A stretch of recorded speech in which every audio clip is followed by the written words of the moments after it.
Hello and welcome to Coffee with Carey. I am very appreciative of you stopping by today, especially since I don't have answers, but I just wanted to introduce you to the idea so that you could do your own research and look into it. It's really interesting, and I swear we would be here for days if I wanted to go into how this all plays out in relationships. But knowing your own attachment style is really interesting. It will help you approach dating in different ways if you understand this about yourself. And if you can read another person, maybe this person even knows their attachment style, and it could be part of a conversation. But also, once you truly understand it, you can, even from stories about their past, you can also glean what their attachment style is and figure out how to relate to this person. If that sounds at all interesting, stick around because that's what we're talking about today. The attachment style you want to have is number one, secure. A secure attachment style is somebody who is confident, they know who they are, they don't worry about whether they're going to be left behind, they're willing to invest in a relationship and not be afraid of it. They have usually had a childhood where love came easily. They didn't have to work for it. It was unconditional. Therefore, as an adult, they have a very secure attachment style, and that's the best. People who have a secure attachment style want for their partner to have an independent life and for themselves to be independent as well. They are what my mother always said was the best: when two whole people come together to join up to be partners, to experience life together, but they're not needing anybody to fill gaps or fill holes or make them complete. They just want to share their life as partners because they're both whole, secure people.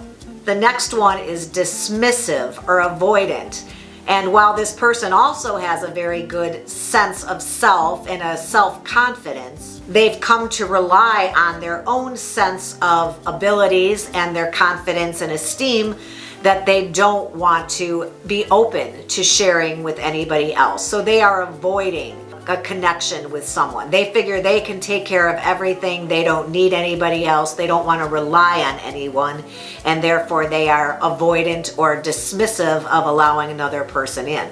They're likely to avoid emotional closeness and not want to allow someone to really truly know them. They'll be likely to hide their feelings and figure they're not going to even take a chance on letting somebody else in. They're going to avoid it altogether. The third attachment style is anxious, and they also sometimes call it preoccupied.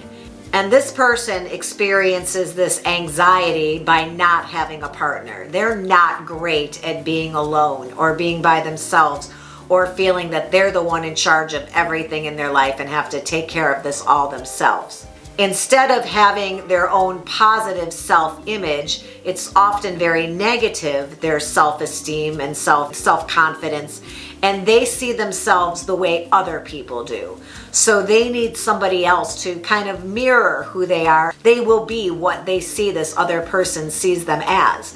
So they're not as centered and grounded in who they are. They're more influenced by what other people think of them.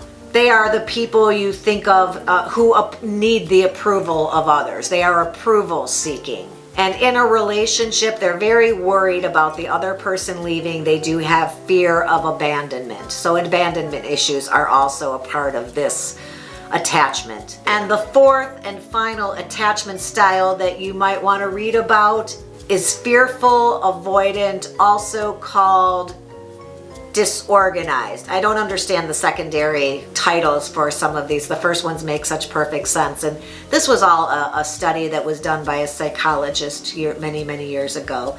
And there's been multiple books written on the subject. I read one a while back and just sharing with you the overview, as you remember, just so that you can look into this and maybe think about what your own style is.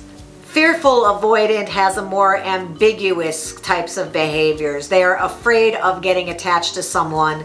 They don't want to ever have to depend on someone or be reliant on another person. It's easier for them to stay disconnected and they don't want to get hurt. So they're always trying to avoid letting themselves be open to someone for fear of being left or abandoned and being hurt.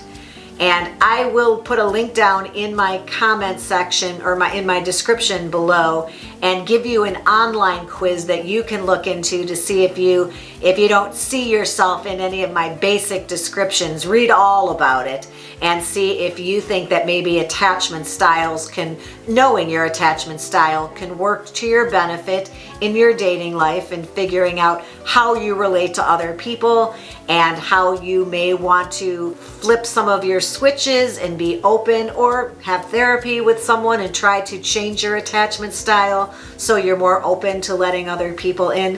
It's just a way of understanding ourselves better and looking to improve, which is always on the docket as far as I'm concerned. Why not? We've got lots of years here. Why not keep working towards being our best selves? I hope you found just this little insight into attachment styles interesting. If you did, give the episode a thumbs up. Maybe subscribe, even hit that ring bell, and then you're notified every time I have a new episode that comes up. And I appreciate you stopping by for this little primer, and I'll look forward to seeing you next time. Until then, have a good one.